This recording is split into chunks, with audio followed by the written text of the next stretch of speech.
ఆత్మబంధు నమో నమః. జీవన మాధుర్యం గురించి తెలుసుకుంటున్నాము. నిన్నటి రోజు రుణానుబంధ పుత్రులు, శత్రువులు పుత్రులు గురించి తెలుసుకున్నాము. ఈరోజు తటస్థ పుత్రుల గురించి తెలుసుకుందాము. వీరు ఒకవైపు తల్లిదండ్రులకు సేవ చేయరు, మరోవైపు సుఖంగా కూడా ఉంచారు.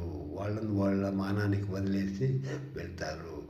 వాళ్ళ వివాహ అనంతరము తల్లిదండ్రులకు దూరంగా జరిగిపోతారు. ఇక 4వ రకం వారు సేవా తత్పరత పుత్రులు. గత జన్మలో మీరు ఎవరికైనా బాగా సేవ చేసి ఉంటే ఆ రుణం తీర్చుకోవడానికి వారే నీకు కూతురుగా లేదా కొడుకుగా పుడతారు. ఎనలేని సేవ చేస్తారు. అది లేకపోతే ఈ జన్మలో ముదుసలి వయసులో మనకు ఒక గుక్కెడు నీళ్లు కూడా పోసేవారు ఉండరు మన దగ్గర. ఇది పూర్తిగా మనుషులకు మాత్రమే కాదు, 84 లక్షల జీవరాశుల్లో ఎవరికైనా సంభవించవచ్చును.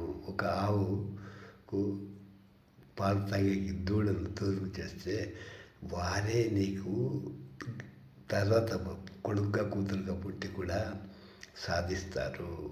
అదే ఎవరికైనా నువ్వు ఏ జీవికైనా సరే సేవ చేస్తే వాళ్ళు సేవా తత్పరతో నీకు వారి యొక్క రుణాన్ని తీర్చుకునే దానికి జన్మిస్తారు. దానికి ఒక నానుడు ఉంది, చెరపకుల చెడేవు అని చెప్పి.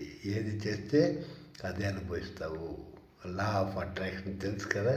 కాబట్టి ₹1 దానం చేస్తే 100 రూపాయలు నీ అకౌంట్లో జమ అవుతుందన్నమాట. అది పాప పుణ్యాల రూపంలో. నువ్వు ఎంత డబ్బు పెట్టినా ఏం చేసినా బ్యాంకుల్లో లాకర్లో ఉంచినా తీసుకుపోలేవు కదా. కాబట్టి చూసుకోండి. కాబట్టి యద్భావం తద్భవతి. కాబట్టి మంచిగా జీవిస్తాము, అందరినీ కూడా కలుపుకొని జీవిస్తాము. నామస్మరణ కలియుగంలో నిన్ను ఒడ్డుకు చేరుస్తుంది. తస్మాత్ జాగ్రత్త. జై గురుదేవ్.